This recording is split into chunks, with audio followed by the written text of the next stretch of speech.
दोस्तों आज पेश है कुल का कलंक।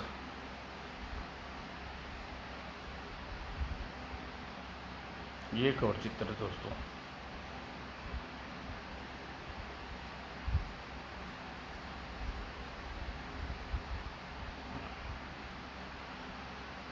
शरद पूर्णिमा की रात्रि का प्रथम पहर था। जैतपुर के राजा शालू सिंह बेचैनी से महारानी सुनिन्या के कक्ष के बाहर चहलकदमी कर रहे थे। तभी एक सेवक ने आकर सूचना दी, महाराज हिमालय पर्वत पर रहने वाले सारंग ऋषि महल के द्वार पर खड़े हैं। इसी समय आपसे मिलना चाहते हैं। इस समय क्या उन्हें पता नहीं? इस समय किसी से नहीं मिल सकता। मुझसे इस बारे में सारंग ऋषि को नहीं बताया सेवक। महाराज मैंने उन्हें समझाया था कि आप उनसे प्रातः होने पर मिल लें, लेकिन उन्होंने जिद पर अड़े हुए हैं। उन्होंने इसी समय आकर मिलकर वापस चले जाना है। ओह, तो उन्हें आदर सहित हमारे पास लाओ। कुछ देर बाद सारंग ऋषि राजा शालूर सिंह के सामने थे। ऋषिवर, जैतपुर में का राजा शालूर आपको प्रणाम करता है। यशस्वी राजन। शालूर ने श्रद्धा सहित सारंग ऋषि को अपने समीप बिठाया। शालूर सिंह के चेहरे पर परेशानी के भाव देखकर सारंग ऋषि बोले, राजन इतने परेशान न हो, ईश्वर जो करेगा ठीक करेगा। ऋषिवर, आप मेरी परेशानी के विषय में क्या जानते हैं?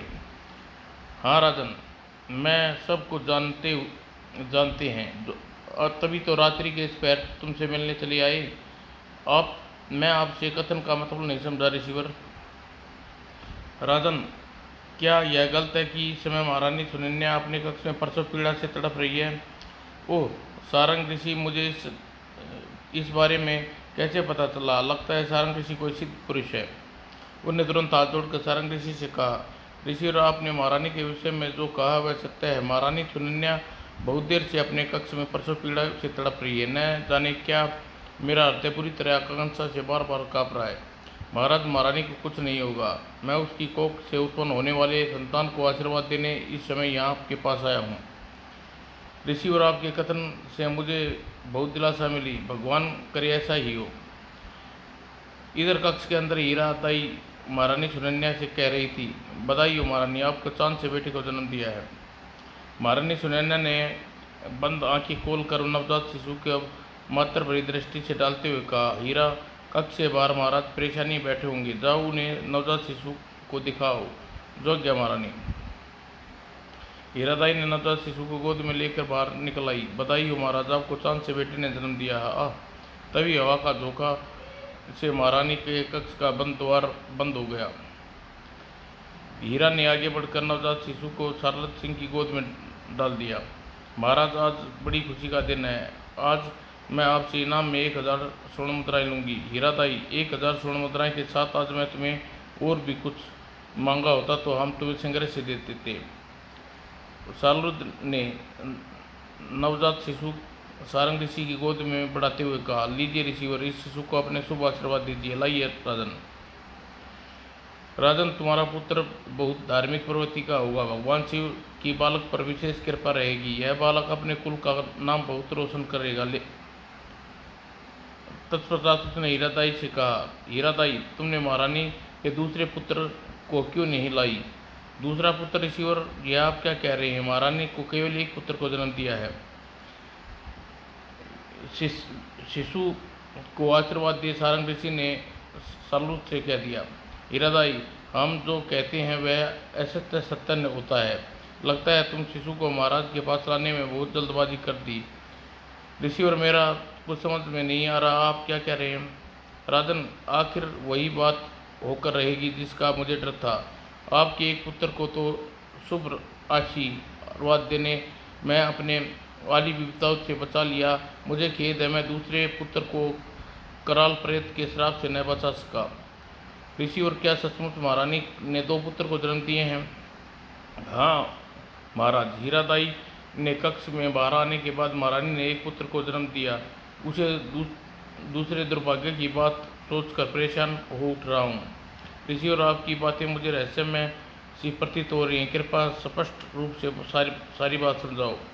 राजन, इस समय बातों करने का नहीं, आपको चल कर यह देखते हैं महारानी वहाँ की दशा में है। कहकर सारंग ऋषि ने अपने शयन स्थान से उठ खड़ा हुआ और महारानी के कक्ष की ओर चल दिया। पीछे पीछे हैरान परेशान सारलूत हीराताई भी थे।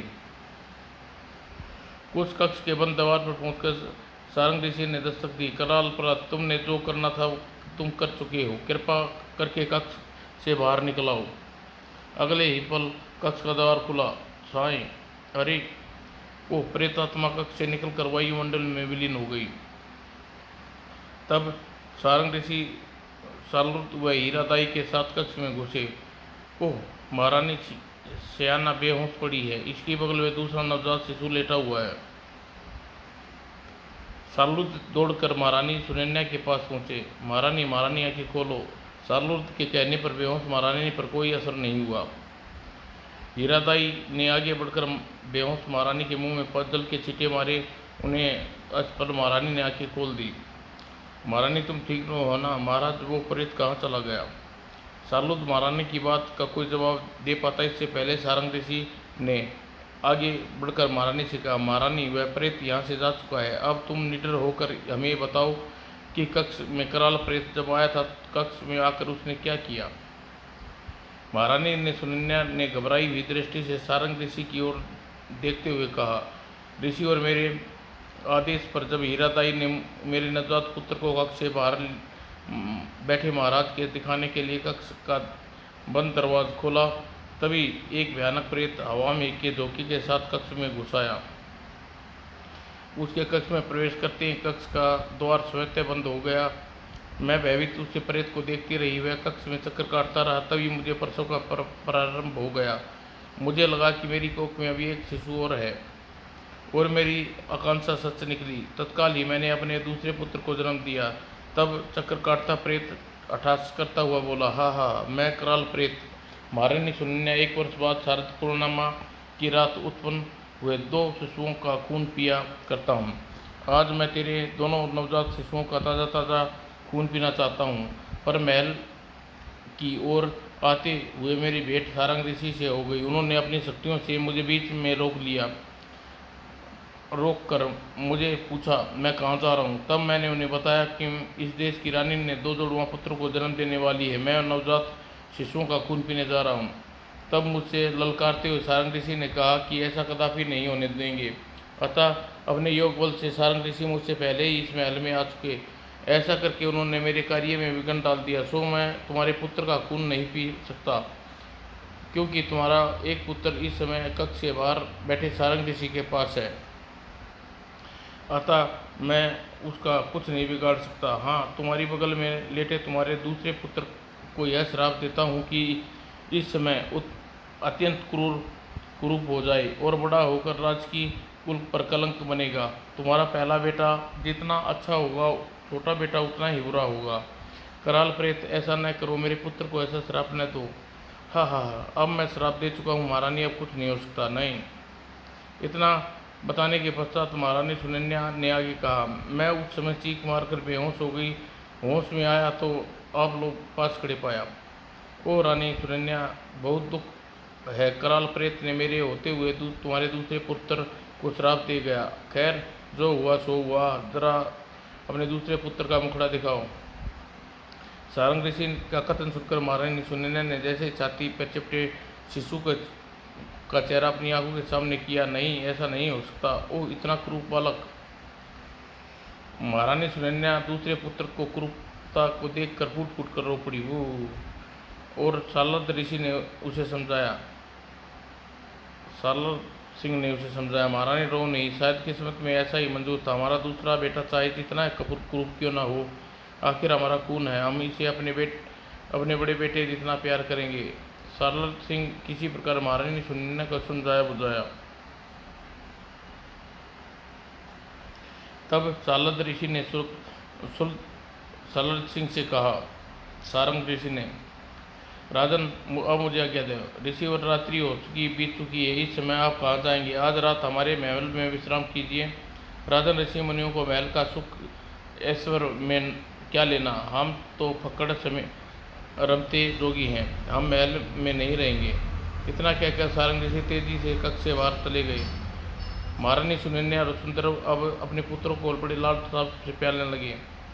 सालर सिंह अपने बड़े पुत्र का नाम प्रताप सिंह और छोटे पुत्र का निशांत रखा। धीरे धीरे 10 वर्ष में प्रशांत सचमुच बड़ा धार्मिक प्रवृत्ति का बालक था। ओम नमः शिवाय। और दूसरी ओर निशांत हर समय महल में दास दासियों पर जुल्म करता रहता। तेजी से, यह मजाल तूने मेरी आंख में ला ली, इसका मजा चक। आह! सालर सिंह अपने दोनों बेटों को क्रियाकलाप देखता तो बड़ी ठंडी सांस भरकर महारानी सुनने से कहता, महारानी, हमारे दोनों बेटे का स्वभाव कितना अंतर है। एक धधकता सोला, दूसरा झील के साथ शांत। महाराज, हमारे बेटे सारंग ऋषि का आशीर्वाद मिला है, दूसरे बेटे को कराल प्रेत का मिला है, इसलिए दोनों का स्वभाव का अंतर तो होना ही था। धीरे धीरे इस प्रकार 10 वर्ष और बीत गए। प्रशांत निशांत अब युवा हो गए। दोनों दिनचर्या अलग थी। नाचो नृत्य और तेज नाच। निशांत हर समय राग रस में डूबा रहता। एक बार की बात है, जैतपुर में अंतर्गत पड़ने वाले भीमकपुर में भयानक अकाल पड़ा। प्रशांत को बुलाकर राजा सालर सिंह ने कहा, बेटा, भीमकपुर गांव में इस दिनों भयंकर अकाल पड़ा हुआ। अपने उस गांव का प्रबंध कार्य हमारी सेना के आदमी मंगल वर्मा करता है। तुम भीमकपुर जाकर मंगल वर्मा से इस बात का पता लगाना, भीमकपुर में कितने लोग मौत हो चुकी है, वहाँ पीड़ित जनता के लिए क्या क्या उपाय किया जा रहा है। जो आज्ञा पिताजी महाराज, मैं आज ही भीमकपुर चला जाता हूँ। और हाँ, एक बात और सुन लो, तुम्हारा छोटा भाई निशांत राज की ओर ध्यान नहीं दे रहा, हर समय राग रंग में डूबा रहता है। तुम उसे अपने साथ भीमकपुर ले जाना। अपनी प्रजा का दुख के बारे में कुछ उसे भी मालूम होना चाहिए। ठीक है पिताजी, मैं निशांत को भी अपने साथ ले जाऊंगा। प्रशांत उसी दिन जब निशांत को साथ लेकर भीमकपुर जाने लगा तो सालुद ने उसे चेतावनी दी, प्रशांत, मैंने तुम्हें जो आदेश दिया है उसे का पालन करना। इसके अलावा वहाँ जाकर हमारे आदेश के और कुछ नहीं करना। जो आज्ञा पिताजी महाराज। दोनों भाइयों रथ भीमकपुर गांव की ओर चल दिया। जब दोनों जाने के पश्चात महारानी सुने कन्या सालू सिंह से पूछा, महाराज, जिस काम के लिए आपने प्रशांत और निशांत को भीमकपुर भेजा है, उस कार्य को साधारण सैनिक भी कर सकते थे, फिर आपने अपने युवराज और राजकुमारों को वहाँ क्यों भेजा? महारानी, अति हर चीज़ की बुरी होती है। बड़ा बेटा तो हर समय शिव भगवान की पूजा अर्चना में व्यतीत रहता है, छोटा बेटा हर समय रंग रंग में डूबा रहता है। वे दोनों जैतपुर के भावी कर्णधार हैं, उन्हें राजकाज का भी कुछ पूरी तरह रुचि लेनी चाहिए। यही सोचकर मैंने उन दोनों को भीमकपुर गांव भेजा है। भीमकपुर में आप दोनों का स्वागत है। उधर प्रशांत और निशांत भीमकपुर गांव पहुंचे। स्वागत मंगल वर्मा दौड़ा आया। आदर से दोनों को हवेली में ले आया गया। हवेली में जाकर प्रशांत मंगल वर्मा से पूछा, गांव की क्या अवस्था है? अकाल में कितने लोग की मृत्यु हुई और गांव वाले क्या किया जा सकता है? सबके बारे में मुझे विस्तार से बताओ मंगल वर्मा। युवराज, गांव वालों की दशा ठीक नहीं है। अब तक अकाल में करीब 200 गांव वाले मौत की हो चुकी है। त्राई त्राई मची हुई है। अगर जल्दी उन्हें खाने का अन्न नहीं मिला तो गांव में और मौतें होने की आकांक्षा है। युवराज, गांव वालों को बचाने के लिए अन्न और वस्त्र इत्यादि बहुत आवश्यक है। यदि ऐसा न हुआ तो गांव में मानव वहीन हो जाएगा। ओह! प्रशांत सोच में पड़ गया। उधर हवेली की छत पर बैठा हुआ राजकुमार निशांत मन ही मन खींच रहा था। पिताजी महाराज ने जिस उलझन में इस उजाड़ स्थान पर भेज दिया, जैतपुर में होता तो इस समय रंग रंग की महफिल में के मजे लूट रहा होता। उधर मंगल वर्मा साथ प्रशांत हवेली का परीक्षण कर रहा था। हवेली में एक कमरे में बोरियां देख प्रशांत मंगल वर्मा से पूछा, इन बोरियों में क्या है मंगल वर्मा? युवराज, इन बोरियों में अन्न है, वह अन्न जो गांव वालों के लगान अन्य कर के रूप में अकाल पड़ने से पहले वसूला गया था। ओह! जब हवेली में अनाज का इतना भंडार मौजूद था, गांव वाले का वितरण क्यों नहीं किया गया मंगल वर्मा? ऐसा करने से कुछ गांव वाले की मौत के मुंह से जाने से रोका जा सकता है। युवराज, मैं इस अनाज को केवल रखवाला मात्र हूँ। मैं तो यहाँ का महाराज सुलभ के आदेश अनुसार कार्य करता हूँ, तभी महाराज की ओर से मेरे पास ऐसा कोई आदेश नहीं आया। युवराज, यह तो निहिर गांव वालों के साथ जाती है मंगल वर्मा। उन्हें पसीने से उपजा अनाज आड़े समय में उनके काम नहीं आएगा तो इससे ज़्यादा दुर्भाग्य क्या होगा? मंगल वर्मा ने प्रशांत के उत्तर देने जा ही रहे थे कि एक सैनिक आकर सूचना दी, युवराज हवेली के बाहर एक विधवा स्त्री आपसे और छोटे 2 बच्चों के साथ भूख से तड़प तड़प कर प्राण त्याग दिए हैं। क्या? प्रशांत दौड़ा दौड़ा हवेली के बाहर आया। ओह, ऐसा भी भीषण दृश्य मौत का इतनी भयानक भी हो सकती है, यह तो हमने कभी सपने में नहीं सोचा था। उसी समय मंगल वर्मा ने आदेश दिया। मंगल वर्मा, हवेली के गोदाम बरियान को इसी समय गांव के भूखे प्यासे लोगों को वितरण कर दिया जाए। युवराज, ऐसा कैसे हो सकता है? महाराज की ओर से ऐसा कोई आदेश नहीं आया। प्रशांत रोष में भर उठा। मंगल वर्मा, हम जो कह रहे हैं वे उसे करो। जवाबदेही हम देंगे, तुम नहीं। जो आज्ञा युवराज। कुछ देर बाद प्रशांत वर्मा के आदेश पर हवेली के गोदाम में भरा अन्न गाँव वाले पीड़ित जनता को बांटा जा रहा था। यह देख निशांत खुरापाती दिमाग में एक और विचार आया, क्यों ना इस मौके का फायदा उठाया जाए। प्रशांत पिताजी के आदेश के बिना लगान वसूलान लोगों को बंटवाया है, क्यों न इस बात की खबर पिताजी महाराज को भिजवा दूं। खबर पाकर पिताजी महाराज अशांत पर अवश्य दंडित करेंगे। उसने उसी समय सुल्लद के एक पत्र लिखा और उसे सैनिक को देकर बोला, जाओ जैतपुर में इसी समय ये पत्र को महाराज को दे आओ। जो आज्ञा राजकुमार। सैनिक तुरंत ही जैतपुर की ओर रवाना हो गया। भीमकपुर के निवासी प्रशांत की गुणगान कर रहे थे। बड़े युवराज बड़े दयालु हैं, भगवानों ने लंबी उम्र दे। अगर आज युवराज अन्न न बांटते तो हम मौत के मुंह में होते। उधर प्रशांत मन ही मन शंकर भगवान का स्मरण कर रहा था। शंकर भगवान, पिताजी के आदेश की अवहेलना करने मैंने गांव वालों को अन्न बांटा, तुम मेरी सहायता करना। उधर निशांत हवेली की छत पर खड़े हुए थे। जब नीचे की ओर देखा, आश्चर्य, भीमकुर गांव में इतनी सुंदरी है। छत पर उतर कर जल्दी हवेली के द्वार पर पहुंचा और उस लड़के से कहा, ये लड़की तुम कौन हो? राजकुमार, मेरा नाम बसंती है, मैं दीनू कहार की लड़की, मैं हवेली में अन्न लेने आई हूँ। यह सुनकर निशांत धुरता से मुस्कुराया। बसंती, मेरे होते हुए तुम इस प्रकार भिखमंगी बनकर अन्न मांगने आई हो? आओ, मेरी सरासर तौहीन है, मैं तुम्हें राज रानी बना सकता हूँ। बसंती। कथन सुनकर बसंती सकपका गई। यह देख निशांत ने आगे बढ़कर उसका हाथ पकड़ लिया। बसंती, अगर तुम हमारे रंग महफिल में नृत्य की बन जाओ, रंग महल में रौनक छा जाए। बोलो, हमारा प्रस्ताव स्वीकार है? अगले पल बसंती ने झटके से अपना हाथ खींचा। राजकुमार, मैं एक गरीब लड़की बेच सकूँ, इसका मतलब यह नहीं कि गरीबी कोई इज्जत नहीं होती। राजकुमार, आपकी हिम्मत कैसे हुई मुझसे यह सब कहने की? वह कई कदम पीछे हट गई। अब निशांत का पारा 7वें आसान पर चढ़ गया। तेरी यह मजाल हमसे जुबान लड़ाती है मूर्ख, मैं तुझे भी मजा सिखाता हूँ, कहकर निशांत उसकी ओर झपट पड़ा। लेकिन जैसे ही बसंती के पास पहुंचा, बसंती ने उसकी कमर से कटार खींच ली। अरे, मेरी कटार क्यों ले ली तूने? राजकुमार, मेरी तरफ एक कदम बढ़ाया, वरना क्या करेगी तू? वरना मैं अपने प्राण ले लूंगी। राजकुमार।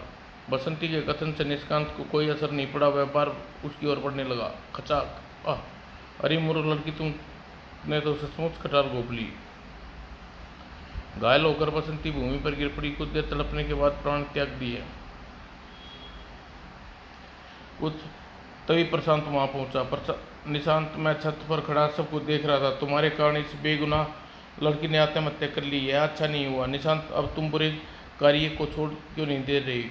बड़े भैया मुझे ये समझाने चले आए।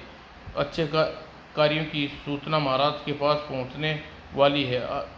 तुम अपना क्या गुल खिलाया है? उधर सैनिक निशांत का पत्र लेकर जब सुल्लद सिंह के पास पहुंचा। महाराज, मैं राजकुमार निशांत का पत्र लाया हूँ। राजकुमार निशांत का पत्र? हैरत में डूबे साल्लू सिंह ने पत्र लिया और उसने पत्र पढ़ा। पूज्य पिताजी महाराज, आपके आदेश की अवहेलना करके बड़े भैया ने प्रशांत ने लगान द्वारा इकट्ठा किया सारा अकाल पीड़ितों में बंटवा दिया। अब जैसा ठीक समझे राजकुमार निशांत। पत्र पढ़कर सालुद ने मधु मुंह क्रोध से लाल हो गया। युवराज, प्रशांत की यह मजाल हम उसके आते जाते यह समझा गए थे कि आदेश की अवहेलना भीमकुर में कोई कार्रवाई न करे, लेकिन उसने हमारे आदेश की अवहेलना करके अनाज गांव वालों में बंटवा दिया। हम इसकी सजा अवश्य देंगे। उसने उसी समय सेनापति को बुलाकर आदेश दिया, सेनापति राजकुमार प्रशांत भीमकपुर गांव गया है, उन्हें गिरफ्तार करके सिर दी हमारे पास ले कर आओ। महाराज, ये आप कैसा आदेश दे रहे हैं? युवराज ने ऐसी क्या गलती की? सेनापति, हमसे व्यर्थ में प्रसन्न न करो, जो हमने कहा है वही का उसका पालन करो। भीमकपुर जाकर राजकुमार प्रशांत को गिरफ्तार करके लाओ। जो आज्ञा महाराज। सेनापति तुरंत ही भीमकपुर की ओर रवाना हो गए। उधर गुस्से में उबलता हुआ सालू दरबार में पहुंचा। तभी एक युवक ने दरबार में आकर उससे कहा, महाराज, मैं आपने स्वामी युवराज प्रशांत की ओर से आया हूँ। कौन हो तुम? तुम्हारा नाम क्या है? तुम युवराज प्रशांत के सेवक कैसे हो? महाराज, मेरा नाम भोलेनाथ है। मैं युवराज प्रशांत का अनुदान पर पला बड़ा हूँ सरकार। सालुद सादुल सिंह युवक आदित्य रूप और मधुरवाणी से बहुत प्रभावित हुआ। क्रोध पल भर में जाता रहा। उसने युवक के टकटकी लगाए स्नेहपूर्वक बोला, युवक, तुम दरबार में क्यों आए हो? महाराज, अपराध क्षमा हो। भीमकपुर गांव में अकाल में आपकी प्रजा भूख से तड़प रही थी, तड़प के मर रही थी। मेरे स्वामी युवराज प्रशांत ने अपने आदेश के बिना गोदाम में भरा अन्न भूखी जनता में बांट दिया। मैं आपको उसी अन्न का मूल्य देने आया हूँ। आप कृपा कर अपना पूरा मूल्य खजाने में जमा करवा लें और उसकी रसीद मुझे दे दें, ताकि मैं भीमकपुर में जाकर वह रसीद सेनापति को दिखा सकूं। उस रसीद को देखकर सेनापति युवराज प्रशांत को गिरफ्तार नहीं करेंगे। वो तो तुम हमारे पुत्र ने हम ही से अन्न का मूल्य भिजवाया है। सालू से मुस्कुरा उठे। तब भोलेनाथ ने कमर में गोपी छोटी सी थैली निकाली और सालू सिंह के ओर बढ़ाई। लीजिए महाराज, स्वर्ण मुद्राएं की थैली लेकर अपने हर्जाने की भरपाई कर लीजिए। सालू सिंह मन लज्जित हो उठा। मैंने व्यर्थ में सेनापति को युवराज प्रशांत को गिरफ्तार करने भेजा। भूखे लोगों में अन्न बंटवा कर युवराज प्रशांत ने अपराध तो नहीं किया था। वह सोच में पड़ गए। देखकर भोलेनाथ ने उससे कहा, महाराज, मुझे देर हो रही है, कृपया स्वर्ण मुद्राएं लेकर मुझे सिर दी रसीद दीजिए। भोलेनाथ का कथन सुनकर सालू सिंह चौंके। उसने तुरंत ही एक सैनिक को आदेश दिया, सैनिक, भोलेनाथ को खजांची के पास ले जाओ। खजांची भोलेनाथ का धन लेकर भोलेनाथ को धन की रसीद बना कर दे देंगे। जो गया महाराज। सैनिक भोलेनाथ को लेकर खजांची के पास गया और उसने सालू का आदेश सुनाया, लाओ युवक, स्वर्ण मुद्राओं की थैली दो। भोलेनाथ ने खजांची को स्वर्ण मुद्राओं की थैली दे दी। तत्काल खजांची ने धन प्राप्ति की एक रसीद बनाई। युवराज प्रशांत द्वारा गांव गोदाम में अन्न के भंडार में पूरे रुपये चुकता पाए। तत्काल रसीद भोलेनाथ को देकर कहा, जाओ पुनः दरबार में जाकर इस रसीद पर हस्ताक्षर और मोहर लगवा लो। जो अच्छा खजांची। रसीद लेकर भोलेनाथ सालू सिंह के पास पहुंचा। महाराज, रसीद हस्ताक्षर करके राशि मोहर लगा दो। सालू सिंह ने रसीद लेकर उस पर अपने हस्ताक्षर और राशि की मोहर लगा दी। तब भोलेनाथ ने रसीद लेकर दरबार से वापस लौट गया। तभी बदहवासा खजांची दरबार में दौड़ा आया। महाराज, एक युवक कहाँ चला गया जो अभी कुछ देर पहले मुझे रसीद लिखा कर आपके पास आया था? वह तो चला गया, लेकिन तुम इतने बदमाश क्यों हो रहे हो खजांची? महाराज, वह युवक स्वर्ण मुद्राओं की जो थैली मुझे देकर लाया था, वह थैली तो बहुत करामती है। जैसे ही उसमें से स्वर्ण मुद्राएं को खजाने में रखने के लिए थैली का मुंह खोलकर उल्टा किया, थैली से स्वर्ण मुद्राएं की बरसात होने लगी। क्या? हाँ महाराज, मैं सच कह रहा हूँ। अभी भी थैली से स्वर्ण मुद्राएं की झरझर कर गिर रही हैं। ऐसी बात है तो चलो हम अभी देखते हैं। और यह तो सचमुच ही थैली से स्वर्ण मुद्राएं झरझर रही हैं। सालू सिंह खजांची के साथ खजाने के कक्ष में पहुंचा। महाराज, मुझे तो यह युवक कोई जादूगर लगता था। खजांची जी, मुझे उस युवक पर कोई असाधारण युवक प्रतीत नहीं हुआ था। वह व्यक्ति एक अजीब सा सम्मोहन था। उसकी बात समझ में नहीं आई, आखिर वह कौन था? युवराज प्रशांत की ओर से हमें स्वर्ण मुद्रा की थैली देने क्यों आया? सालूर सिंह सोच में पड़ गया। उधर भोलेनाथ भीमपुर की ओर जाते सेनापति के पास पहुंचा। सेनापति जी, महाराज सालूद ने आदेश दिया है कि युवराज प्रशांत को गिरफ्तार न किया जाए। तुम कौन हो? मैं युवराज प्रशांत का सेवक हूँ, कहकर भोलेनाथ ने वह रसीद निकाली, सेनापति को दी जिस पर सालू सिंह से लिखवा कर लाया था। रसीद पढ़कर सेनापति अजमस में भोलेनाथ को देखा। इस रसीद पर तो सिर्फ यह लिखा हुआ है कि युवराज प्रशांत को भीमपुर गांव में अन्न का भंडार पूरे रुपये चुका दिए हैं। इसका युवराज प्रशांत को गिरफ्तारी से क्या मतलब? सेनापति जी, मतलब तुम्हें मैं समझाता हूँ। तब भोलेनाथ ने पूरी बात विस्तार से सेनापति को समझाई। तत्पश्चात महाराज की बिना आज्ञा के युवराज निशांत को भीमपुर गांव से लगान के प्राप्त अन्न का भंडार को वहाँ की अकाल पीड़ित जनता में बांट दिया। उसी से कुपित होकर महाराज ने अपने युवराज प्रशांत को बंदी बना लाने का हुक्म दिया था। ओ, यह बात है। हाँ, अब जबकि बांटे हुए अन्न का मूल्य युवराज प्रशांत ने राजकीय कोष में जमा करा दिया तो उन्हें गिरफ्तार करने का क्या फायदा? तो क्या मैं युवराज प्रशांत को गिरफ्तार किए बिना ही वापस जैतपुर लौट जाऊं? ऐसा मैंने कब कहा है? भीमपुर में अवश्य जाइए और युवराज प्रशांत को गिरफ्तार करने नहीं, बल्कि उन्हें अपने साथ आदर से जैतपुर वापस लाने के लिए।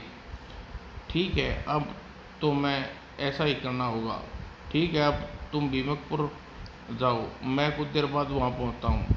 सेनापति ने द्रुत गति से भीमपुर की ओर अपना घोड़ा दौड़ा दिया। सेनापति के कहने पर युवराज प्रशांत राजकुमार निशांत वापस जैतपुर लौट आए। मेरा पत्र पाकर पिताजी महाराज क्रोध से भड़क रहे होंगे। निश्चिंत ही अब वे भैया प्रशांत को कठोर दंड देंगे। पता नहीं पिताजी ने हमें इतनी जल्दी वापस जैतपुर क्यों बुला लिया। सेनापति प्रशांत और निशांत के साथ राजा सालूर सिंह के सामने पहुंचा। सेनापति जी, आप आइए, हम एकांत में अपने पुत्रों से वार्तालाप करना चाहते हैं। जोग्य महाराज। सेनापति तत्काल ही कक्ष से निकल गया। तब सालूर सिंह मुस्कुराकर प्रशांत की ओर देखा। युवराज प्रशांत, तुमने हमारे अपना जो सेवक भेजा था वह कोई जादूगर था? यह आप क्या कह रहे हैं पिताजी? महाराज, मैंने आपके पास अपना कोई सेवक नहीं भेजा। बेटा क्यों मजाक कर रहा है? वह तुम्हारे द्वारा किए नुकसान की भरपाई भी कर गया। भरपाई भी ऐसी जैसे आज तक किसी ने भी न की होगी। पिताजी महाराज, आपकी बातें मेरी समझ में नहीं आ रही। तो आओ मेरे साथ खजाने के कक्ष में चलकर आप सारी बात समझ में आ जाएगी। सालूर सिंह अपने पुत्रों के साथ खजाने के कक्ष में पहुंचा। बेटा प्रशांत, यह है वह जादुई थैली जिसे भोलेनाथ नाम का तुम्हारा सेवक हमें सौंप गया था। सालूर सिंह ने इतना कहते ही थैली अचानक स्वर्ण मुद्राएं गिरनी बंद हो गई। तब सालूर सिंह ने प्रशांत को भोलेनाथ के बारे में बताया। सारी बात जानकर वो लगता है भोलेनाथ के रूप में स्वयं शिवजी भगवान मेरी सहायता करने आए थे। क्या हो? ऐसा ही लगता है पिताजी महाराज। निश्चित ही वही मेरे सेवक बनकर आपके पास आए थे। ओह, तो मुझसे बड़ी भूल हुई। भगवान शिव को स्वयं चलकर मेरे पास आए और मैं उन्हें प्रणाम तक नहीं कर सका। यह तो मेरा बड़ा दुर्भाग्य रहा। पिताजी महाराज, दुर्भाग्य आपका नहीं, मेरा रहा। आपने भगवान को साक्षात देखा, मैं तो उसके दर्शन तक न कर सका। मुझसे कौन सा अतभागी कौन होगा? कहते कहते प्रशांत की आंखों में आंसू छलक आए। उधर निशांत क्रोध से होठ चबा रहा था। वो मेरी वह चाल तो निष्फल हो गई। इस घटना के बाद प्रशांत गुमसुम सा रहने लगा। कहीं न आता, कहीं न जाता, बस अपने पूजा के कक्ष में भगवान शिव की प्रतिमा के सामने बैठा एक टक उन्हें देखता रहता। मुझसे कैसा अपराध हो गया प्रभु, जो आपने मुझे दर्शन नहीं दिए। एक दिन जब प्रातः वह एक दासी पूजा के फूल रखने प्रशांत ने के पूजा के कक्ष में गई। वो यह क्या युवराज कक्ष में नहीं है, वे कहाँ चले गए? तभी उसकी दृष्टि भगवान प्रतिमा के चरणों में रखे पत्थर पर पड़ी। अरे, प्रतिमा के चरणों में किसका पत्थर है? और उसने पत्थर पढ़ा। आदरणीय पिताजी, मैं भगवान शिव के साक्षात दर्शन हेतु तपस्या करने अज्ञात स्थान पर जा रहा हूँ। मैं अपने ध्येय में सफल नहीं हो जाऊँगा तब तक वापस नहीं आऊँगा। मेरी खोज न करवाएं। युवराज प्रशांत। इसका मतलब तो यह हुआ कि युवराज प्रशांत राजमहल त्याग कर चले गए हैं। ओह, यह तो बुरी खबर है। मुझे सिद्धि महाराज को यह पत्र दिखाना देना चाहिए। दासी भागी भागी सालूर सिंह के पास गई और उन्होंने प्रशांत का पत्र उन्हें पढ़ा दिया। ओह, प्रशांत ने ये क्या किया? हमसे पूछे बिना इस प्रकार महलों का सुख त्याग कर चल दिया। वह बुरी तरह दुखी हो गए। राजकुमार निशांत को जब सूचना मिली तो खुशी से उसका मन मयूर नाच उठा। बड़ा ही अच्छा हुआ जो भगवान का राजकुमार प्रशांत इस प्रकार भाग लिया। अब भला वह वापस क्यों लौटेगा? कहीं जंगल में मर खप जाएगा। अब पिताजी महाराज के बाद इस देश का राजा बनूंगा। जब प्रशांत महल छोड़कर जाने की खबर महारानी सुनन्या ने राजा सालुवर्त के मुंह से सुनी, हाय, राज सुख वैभव में पला मेरा फूल सा बेटा न जाने इस समय कहाँ ठोकरे खा रहा होगा। महारानी गस खाकर गिर पड़ी। दासियों ने दौड़कर महारानी सुनन्या को पृथ्वी से उठाया और शयनकक्ष पर लेटाकर तत्पश्चात सालूत सिंह ने एक दासी को आदेश दिया, जाओ दासी दौड़कर राजवैद्य को बुला लाओ। जो गया महाराज। दासी राजवैद्य को बुलाने चली गई। राजवैद्य ने आकर महारानी सुनन्या के नाड़ी का निरीक्षण किया। महारानी की नाड़ी तो बंद है। ये तो काफी समय पहले ही सुरक्षित थी। ओह, महारानी की अचानक मृत्यु की सूचना पल में सारे राज्य में फैल गई। बड़े दुख भरे वातावरण में महारानी सुनन्या का अंतिम संस्कार किया गया। राजा सालूत सिंह महारानी की चिता में अग्नि दिखाई। उसी रात जब सालूत ने महारानी सुनन्या की मृत्यु में बड़े पुत्र प्रशांत के चले जाने के दुख में डूबकर शयनकक्ष पर लेट गई। पिताजी महाराज उठिए, केसर मिला दूध पी लीजिए। राजकुमार निशांत, हमारी कुछ भी खाने पीने की इच्छा नहीं है, तुम दूध वापस ले जाओ। पिताजी महाराज माना कि आप माँ और बड़े भैया के वियोग में दुखी हैं, पर पिताजी महाराज इससे आपको खाना पीना न त्यागिए। ईश्वर का विधान के आगे किसका वश चलता है? शायद किस्मत में ऐसा ही मंजूर था। जहाँ गई है वहाँ से वापस नहीं ला सकते। भैया प्रशांत वापस आने की आशा बाकी है, फिर भी आप दुख में इतना निढाल क्यों हो रही हैं? निशांत ने जब ज़्यादा ही जिद की, लाओ लाओ राजकुमार, तुम नहीं मान रहे तो दूध का पात्र मुझे दो, मैं तुम्हारा कहना मानकर दूध पी लेता हूँ। निशांत ने झट से दूध बढ़ाकर दूध का पात्र सालूत सिंह को दे दिया। जब सालूत पात्र पर मुंह लगाकर दूध पीने लगा, पिताजी महाराज, आपको पता है इस दूध में बहुत ही तीव्र विष मिला हुआ है। अब सुबह सैया पर मृत पाई जाओगी। लोग समझेंगे आपकी पत्नी और पुत्र के वियोग में सुरक्षित हार गई। निशांत के होठों पर जहरीली मुस्कान खेल गई। उधर सालूत सोच रहा था, राजकुमार निशांत इतना बुरा नहीं है जितना मैं सोचा करता था। इसे मेरा किस कदर मेरा ख्याल है। बेचारा समय दूध का पात्र लेकर मेरे पास आया है। अगले दिन सुबह होते ही महल में सालूत सिंह की मौत का समाचार फैल गया। भाई, सुना है तुमने, राजा सैया मृत पाई गई। हाँ, लगता है महाराज और महारानी युवराज के प्रशांत की गम सहन न कर पाए। सारे राज्य में शोक की लहर दौड़ गई। उधर सालूत शव के पास निशांत घड़ियाली आंसू बहाता सोच रहा था, मेरा रास्ता पूरी तरह साफ हो गया, मैं जयपुर का राजा बनने से कोई नहीं रोक सकता। उधर राजा सालूत सिंह के अंतिम संस्कार पूरे राज्य के सम्मान के साथ किया गया। हत्यारे निशांत ने सालूत को चिता को अग्नि लगाई। सालूत की मृत्यु के 13 दिन पश्चात राजगुरु ने दरबार में घोषणा की, महाराज सालूत सिंह सुरक्षित आ चुके हैं और युवराज प्रशांत 3 समय न जाने कहाँ हैं। राज सिंहासन का ज़्यादा दिन खाली रिक्त नहीं छोड़ा जा सकता, इसलिए राजकुमार निशांत को जयपुर का नया राजा घोषित किया जाता है। इस घोषणा के बाद राजगुरु ने निशांत के सिर पर राजमुकुट पहनाया। निशांत को राजा बनने पर न तो किसी को खुशी हुई, न ही किसी ने नए राजा की जय घोष की।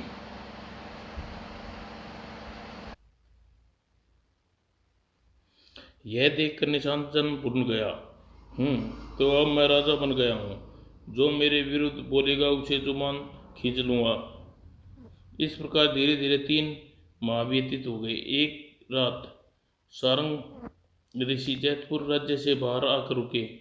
इस पूरे 21 वर्ष बाद इस नगर में आया हूँ। कल सूर्यनगर में जाकर राजा सालूर सिंह और उसके दोनों पुत्रों का कुशल कुशल क्षेम पूछूंगा। सारंग ऋषि अभी मन में सोच ही रहे थे कि आकाश की ओर देखकर चौंक पड़े। अरे, यह कौन दुष्ट आत्मा जा रही है? उसने कड़क कर प्रेतात्मा से पूछा, तू किसकी प्रेतात्मा है और रात को इतने पहर कहाँ जा रही हो? सारंग ऋषि की ललकार सुनकर प्रेतात्मा आकाश में रुक गई। सारंग ऋषि, बड़ी कमजोर याददाश्त है तुम्हारी। अरे, मैं कराल प्रेत की आत्मा हूँ। याद करो, 20 वर्ष पहले तुमने इसी राज्य में हमारी मुठभेड़ हुई थी। ओह, तो तू कराल प्रेत है।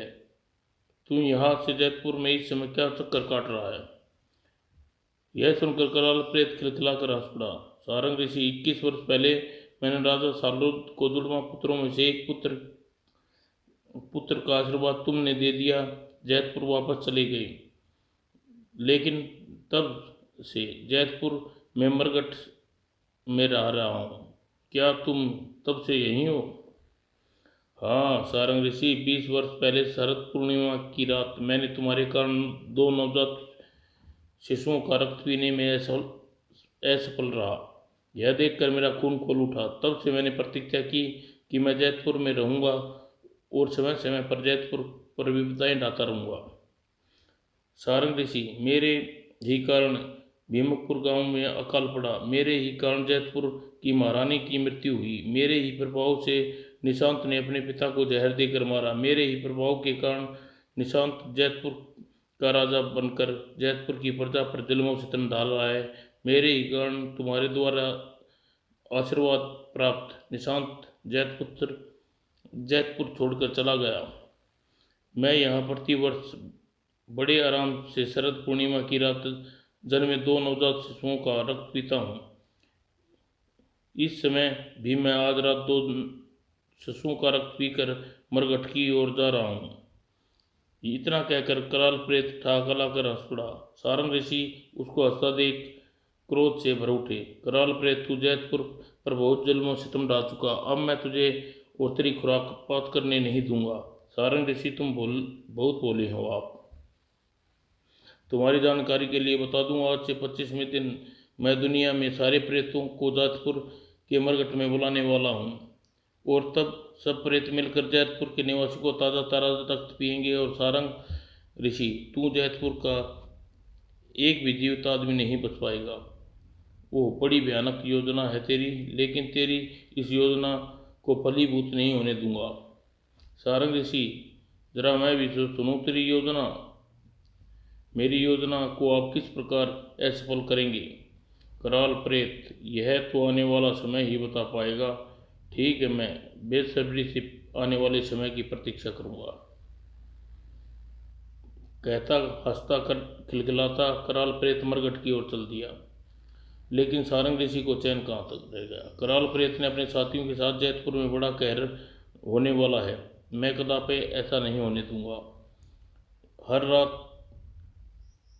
रात यही सोचता रहे कि कराल प्रेत की प्रेत लीला रोकने के लिए उन्हें क्या करना चाहिए। अंत में निष्कर्ष पर पहुंचे। निशांत तो मेरा कहा मानने से रहा, लेकिन 25 दिन पूरे होने से पहले मुझे युवराज प्रशांत को खोज करके उसे तेजपुर लाना चाहिए। वह पुण्यात्मा है, उसके द्वारा ही कराल प्रेत उसकी मंडली का खात्मा करवाना चाहिए। सबसे पहले मुझे ध्यान लगाकर देखना चाहिए युवराज प्रशांत इस समय कहाँ है। वह तुरंत ही ध्यान में डूबे। युवराज प्रशांत तो इस समय मेरुदंड पर्वत पर शिव की तपस्या में लीन है। मुझे शीघ्र ही वहां पहुंचना चाहिए। अगले ही पल अपने योग बल से द्वारा पर्वत की ओर उड़ चले। शीघ्र ही मेरु पर्वत पर तपस्या में प्रशांत के सामने पहुंचे। प्रशांत, आंखें खोलो बेटा। ओम नमः शिवाय, ओम नमः शिवाय। अपने नाम की पुकार सुनने के बाद प्रशांत ने आंखें खोली। सारंग ऋषि को सामने खड़ा देख वह चौंका। ऋषि, और आप कौन हैं? मुझे पुकार कर मेरी तपस्या में विध्यान क्यों डाला? बेटा, इसी में तुम्हारा हित है। मैंने तुम्हारी तपस्या में विध्यान डाला। अब तुम मेरी बात ध्यान से सुनो बेटा। तुम यहाँ राजपाट छोड़कर तपस्या में रत हो, लेकिन तुम्हें क्या पता कि तुम्हारी अनुपस्थिति में जैतपुर में क्या घट गया। नहीं, भला मुझे वहाँ के बारे में क्या पता होता। तो सुनो, तुम्हारी माँ और तुम्हारे पिताजी की मृत्यु हो चुकी है। क्या? लेकिन वे दोनों तो स्वस्थ थे। भला अचानक स्वर्ग कैसे सिधार गए? बेटा, तुम्हारी माँ तो तुम्हारे गम में मरी। तुम्हारे पिता को तुम्हारे भाई निशांत ने जहर देकर मारा। निशांत ऐसा घृणित कार्य किया? हाँ बेटा, पिता को मारकर निशांत जैतपुर का राजा बन गया। राजा बनकर वह जैतपुर की प्रजा पर जुल्म सितम ढा रहा है। लेकिन जहाँ तक बात रहती तो ठीक थी। आज से 50वें दिन कराल प्रेत अपनी प्रेत मंडली के साथ जैतपुर में मौत का खेल खेलने वाला है। कहकर सारंग ऋषि ने कराल प्रेत की योजना के बारे में विस्तार से प्रशांत को बताने लगा। सारी बात जानकर प्रशांत ने ठंडी सांस खींचते हुए कहा, ऋषिवर, जो कुछ भी हुआ अच्छा ही हुआ। पिताजी महाराज तो रहे नहीं, और मैं शिव भगवान के दर्शन किए बिना अधूरी तपस्या छोड़कर जैतपुर नहीं जा सकता। बेटा, मेरी बात मानो, अपना जैतपुर लौटना ही ठीक रहेगा। वहां जाकर राज सिंहासन को संभालो और कलार प्रेत की मंडली को जैतपुर से रक्षा करो। रिसीवर, सिंहासन का मुझे कोई लोभ नहीं। मैं यह नहीं चाहता कि कराल प्रेत जैतपुर पर कह ढाए, पर मेरी तपस्या दूरी छोड़कर वहां नहीं जा सकता। ठीक है, तब कोई ऐसा उपाय करता हूँ जिससे तुम्हारी बात भी बन रह जाए और जैतपुर भी वापस लौट जाओ। कहकर सारंग ऋषि ध्यान लगा कर बैठ गए। भगवान भोले शंकर, मैं अपना सारा तप बल इस समय प्रशांत को अर्पित करता हूँ। मेरा तप बल लेकिन प्रशांत को आप दर्शन करने योग्य हो जाएगा, और आप कृपा करके प्रशांत को तत्काल दर्शन दें। शिव भगवान को इस प्रकार समर्थी करते देख सारंग ऋषि ने आंखें खोलकर सामने खड़े प्रशांत के मस्तक की ओर देखा। तत्काल उसका तपोबल ज्योति बनकर प्रशांत के मस्तक में प्रवेश करने लगा। तभी वहां शिव भगवान प्रकट हुए। वत्स प्रशांत, अब तो तुम खुश हो? हाँ मेरे आराध्य, आपके दर्शन पाकर आज मैं समस्त मनोकामना पूर्ण हो गई। प्रशांत के आशीर्वाद दे शिवजी भगवान सारंग ऋषि की ओर उन्मुख हुए। सारंग ऋषि, तुमने सच्चे ऋषि हो। वर्षों से अर्जित किया होता बल तुम जैसा योगी तपस्वी ऋषि किसी को दे सकता है। मैं तुम्हें प्रसन्न हूँ और वरदान देता हूँ, तुम सदैव मेरी कृपा रहेगी। तुम जिस भी वस्तु की कामना करोगे तुरंत तुम्हारे सामने आ जाएगी। भगवान शिव की प्रशंसा को समझाया। प्रशांत, तुम्हारी जिद पूरी हो गई, इसलिए अब सारंग ऋषि जैसा तुमसे कहें वैसा करो। इसी समय तुम्हारे राज्य और तुम्हारी भलाई है। जो आज्ञा भगवान। तब भगवान ने सारंग ऋषि से कहा, सारंग ऋषि, आप इसी समय प्रशांत को लेकर अशोकगंधा वन चले जाइए। उस वन में लाल रंग के पानी का एक सरोवर है। उस सरोवर के जल से कराल प्रेत और उसकी प्रेत मंडली पर छिड़क देने से तत्काल ही प्रेत उनकी और प्रेत मंडली का खात्मा हो जाएगा। उस सरोवर के जल में 3 बूंद निशांत के ऊपर डालने से निशांत के ऊपर कराल प्रेत के दिए श्राप का प्रभाव हट जाएगा। निशांत फिर बुरे व्यक्ति के स्थान पर अच्छा व्यक्ति बन जाएगा। सारंग ऋषि यह निर्देश दे भगवान शिव अदृश्य हो गए। बेटा, हमें सिर दी अशोकगंधा वन चलना चाहिए। चलिए ऋषिवर। सारंग ऋषि ने प्रशांत का हाथ पकड़ा और आकाश में उड़ गया। सिर दिवेश अशोकगंधा वन में जा उतरे। बेटा, यह रहा लाल रंग का पानी का सरोवर, जाओ वहां से जाकर पात्र में सरोवर का पानी भर लो। प्रशांत ने ऐसा ही किया। पात्र में सरोवर का पानी भर वह सारंग ऋषि के पास आकर वापस लौट आया।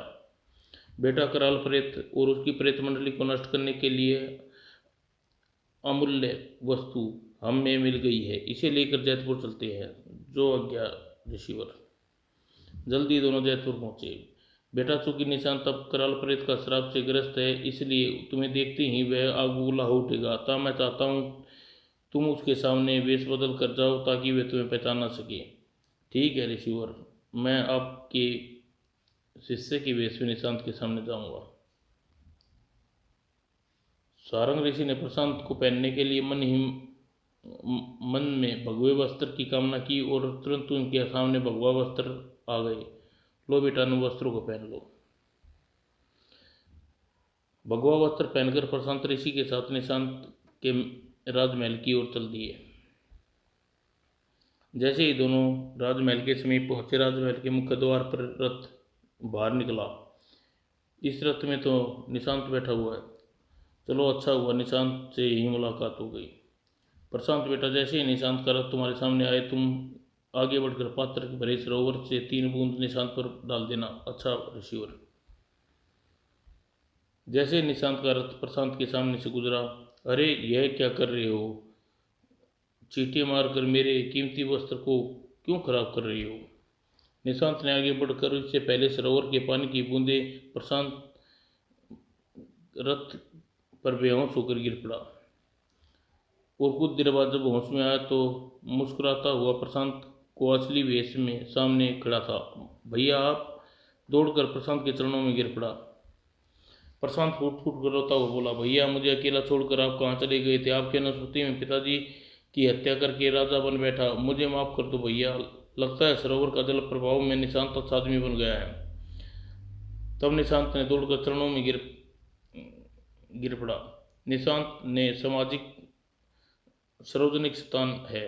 राजकुल के किसी युग को इस प्रकार सार्वजनिक स्थान पर रोना कदापि शोभा नहीं देता। आओ राजमहल चलें। चलिए भैया। निशांत आदर सहित प्रशांत को सारंग ऋषि को महल ले गई। महल में पहुंचकर सारंग ऋषि ने निशांत को लाल प्रेत द्वारा के बारे में बताया। कराल प्रेत के बारे में जानकर निशांत भयभीत हो उठा। तो ऋषि और कराल प्रेत उसके साथियों क्या 50 दिन बाद समूचे जैतपुर पर विनाश कर देंगे? नहीं निशांत, कराल प्रेत के इस कार्य में कामयाब नहीं हो पाएगा। 50वें दिन जब कराल प्रेत की मंडली जैतपुर के मरघट में एकत्रित होगी, प्रशांत सरोवर के पानी प्रेत मंडली पर डालेगा।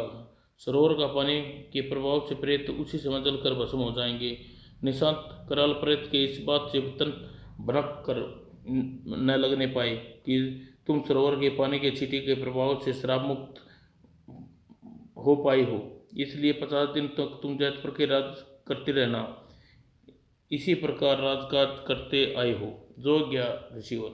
सारंग ऋषि के आदेश पर जैतपुर का राजकाज उसी प्रकार चलता रहा जैसे पहले चलता था। 50वें दिन। प्रशांत, रात होने वाली है। इससे पहले रात का अंधेरा चारों ओर फैल जाए, मरघट के पास चलना चाहिए। आप ठीक कह रहे हैं ऋषिवर। पात्र में रखे सरोवर का लाल पानी लेकर प्रशांत उसी समय सारंग ऋषि के साथ शमशान घाट की ओर चल दिया। सिरदी दोनों जैतपुर के शमशान घाट के बाहर पहुंचे। हा हा हा हो, यहाँ तो आज हमें मानव का रक्त पीने को मिलेगा। ये आवाज़ें सुनकर प्रशांत सारंग ऋषि की ओर देखा। ऋषि, लगता है कराल प्रेत उसकी चंडाल मंडली शमशान घाट के अंदर खुशी से नाच गा रही हैं। प्रशांत, देखते रहो। अब कराल प्रेत उसकी चंडाल चौकड़ी खुशी किस प्रकार का फुर होती है। हा हा हो। सारंग ऋषि ने शमशान घाट को लक्ष्य करके ललकारते हुए कहा, कराल प्रेत, मैं तुम लोगों को मौत का सामान ले आया हूं। बाहर आकर खुद अपनी आंखों से देख लो। कुछ देर बाद कराल प्रेत उसके साथी शमशान से बाहर निकले। कराल, सारंग ऋषि, लगता है प्रशांत और तुम्हारी मौत तुम्हें यहाँ खींच लाई है। यह तो आने वाले पल ही बताएंगे कि हम में से कौन मौत के मुंह में जाता है। सारंग ऋषि ने तत्काल खड़े प्रशांत को आदेश दिया। प्रशांत, बिना एक पल गवाए ही पात्र में भरे सरोवर के जल को इन प्रेतों पर छिड़क दो। और प्रशांत ने तत्काल ही सारंग ऋषि के आदेश का पालन किया और सरोवर का जल प्रेतों पर पड़ते ही, हाय मैं जला, बचाओ। कराल प्रेत भी आग की लपटों में घिरा जलता हुआ छटपटाने लगा। आह सारंग ऋषि, मुझे बचाओ। कराल प्रेत में इस राज्य पर बड़ा कहर ढाया है। तेरे लिए मौत की सजा ही सबसे बड़ी सजा है। अब तुझे मौत के मुंह में से कोई नहीं बचा सकता। आह, मैं कभी सपने में भी नहीं सोचता था मुझे मेरी मंडली मनुष्य के हाथों इस प्रकार मुंह की खानी पड़ेगी। सिद्धि सारे प्रेत चट चट करके जलने लगते हुए भस्म हो गई। तब सारंग ने चैन की सांस ली। प्रशांत, पापियों का अंत हो गया है, आओ वापस चलें। सारंग ऋषि के साथ प्रशांत वापस महल में लौटा। सारंग ऋषि, मैं आपकी बहुत आभारी हूँ। आपके कारण ही कराल प्रेत, उसकी प्रेत मंडली, हमें जयपुर से छुटकारा मिल सका। मेरी इस प्रकार बड़ाई न करो। सच्चाई सदैव बुराई से जीतती है आई है। मैं तो साधन मात्र था। निशांत सारंग ऋषि की विमरता भरी बातें सुनकर नतमस्तक हो गया। फिर उसने प्रशांत से क्षमा मांगती, भैया मुझे क्षमा कर दो। आपकी अनुस्ति में प्रियंतर द्वारा राज सिंहासन थिया लिया। इस राज सिंहासन पर आपका हक है, इसलिए मुझसे यह पद ले लो। निशांत, मैं तुमसे यह पद ले सकता हूँ, एक शर्त पर ले सकता हूँ। वह शर्त क्या है भैया? निशांत, तुम हमारे पिता के हत्यारे हो। सबसे पहले पिंडदान करके पिता स्वर्गीय पिताजी महाराज को कृतज्ञ से क्षमा मांगनी होगी। इसके लिए तैयार हुई। अगले दिन ही निशांत स्वर्गीय शारद सिंह एक श्रद्धापूर्वक पिंडदान किया। पिताजी महाराज, मुझे क्षमा कर दीजिए। उस दिन उसने प्रशांत को राजपाट सौंप दिया। जयपुर के निवासियों, आज जयपुर का राजा मैं नहीं प्रशांत है। उस दिन निशांत में सचमुच पूरी तरह बदल गया। वह हठी, वह दयालु और उदार प्रवृत्ति का बन गया। प्रशांत उसका राजकल्प देखकर बहुत खुश था। कायाकल्प समाप्त।